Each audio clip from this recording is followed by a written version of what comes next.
Hi, my name is Shiva Settle, and this is my ethnography presentation. Hi, Professor Johnson. So as my starting point for this project, first thing I wanted to do was look up the definition of ethnography. And as is usually the case, one of the first things to come up when I punched ethnography into Google was a Wikipedia entry. The definition I found there says, ethnography is the science of contextualization that studies people, ethnic groups, and other ethnic formations, their composition, resettlement, and social welfare characteristics, as well as their material and spiritual culture. It goes on to say that the aim of ethnography is to describe the nature of those who are studied through writing. Now, I've done that in my paper here, and this is the presentation portion. So let me start by just telling you a little bit about my subject. I chose my father, Ernest Brooks. He goes by Buddy. That's actually a name that he was given by his uncle when he was, I think, about 3 or 4. His father's name is also Ernest. So to distinguish between the two, his uncle started calling him Buddy, and it stuck, and that's how I have always known him. Everyone I've ever known calls him Buddy. So that's where the name comes from, and I think it fits him well. He's a very fun, laid-back kind of person, and I think the name works for him. So to start, he was born in Abilene, Texas.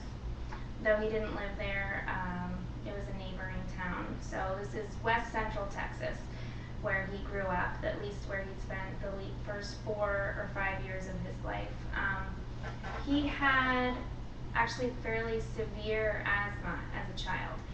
So when he was around 5, his health was so bad that the doctors recommended to his parents that they move to a more tropical climate, something more humid, hopefully to help with his breathing problem. So the first place they went was Puerto Rico, and they only stayed there for about a year. I guess my grandfather, his father, Ernest Sr., just wasn't able to make enough money to make a living out there. So the next destination was Key West, where Ernest Sr. bought a bus company. And I should actually go back and say, prior to leaving, his father had made a very good living in the 1950s oil boom. He actually owned the Brooks Oil Well service in Texas, but he had to leave that behind. So the next venture was in Key West. The bus company, he owned that actually for 10 years. And it was fairly successful for a while, but by the 10th year, it dissolved, it went under. So that was a very difficult time for the family, as you might imagine. And actually, my dad's parents divorced at that time as well. But before I get ahead of myself, I'd like to talk a little bit about the structure of the family and his ancestors, and a little bit about where he comes from, as that is the purpose of ethnography. So my dad had one sister, Annabelle, and she was actually less than a year older than him. He was born 10 months after her, so they were always very close. His parents, my dad's parents, and obviously Annabelle's parents, lived, both of them, they were from out west. She was originally from New Mexico, and my grandfather was from Texas. He was actually born and raised there. My dad's mother's name was Frances, and she was a writer. She always was a columnist for local newspapers, and she was actually editor of a magazine in Key West. I don't remember the name of it right now, but she was editor of that for many, many years, up to, from what I understand, close to her death. And you know, I didn't know her very well, but what I do know of her, she was a very eccentric woman. She definitely embodied the spirit of the writer, so to speak, I guess. There's actually a really good story my dad tells about how he had a bad grade at school and the teacher sent something home about his behavior problems or something of the like, and apparently Francis wrote this scathing letter about him not being challenged, or you know, the mundane studies failing to intrigue him or something, in all kinds of eloquent language.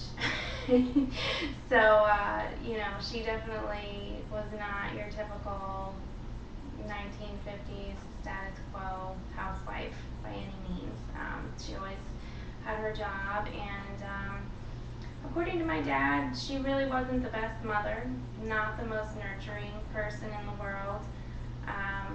Always was, in his words, preoccupied with her own pursuits, a little too preoccupied to be all that involved in her parenting role.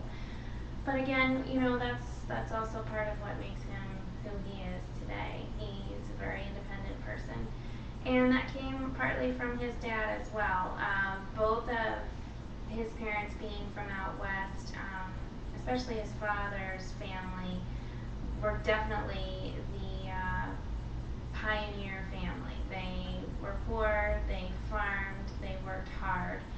And when describing his grandmother, my dad says that she was tough, but he actually tells this story about how, in the course of me interviewing him for this project, he told me this story about how she, every night, would get on her hands and knees when he and his sister were children and wash their feet. And his impression of that was that it wasn't just to clean the feet. It was almost a biblical thing, like some kind of beautiful expression of, you know, purity or something. It was a ritualistic type of thing, and I don't know, that I just thought that was interesting, that was his impression from being such a young child of what she did. He also talks about her threatening to give he and his sister Annabelle enemas if they were ever bad or misbehaved, and that never happened, luckily, but I guess the threat was sufficient.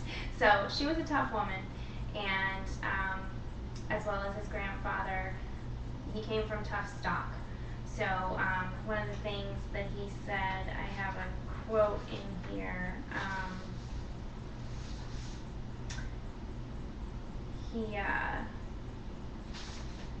Oh gosh, now I'm not going to find it.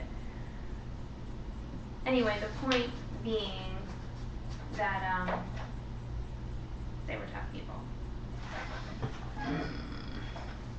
Stop that there.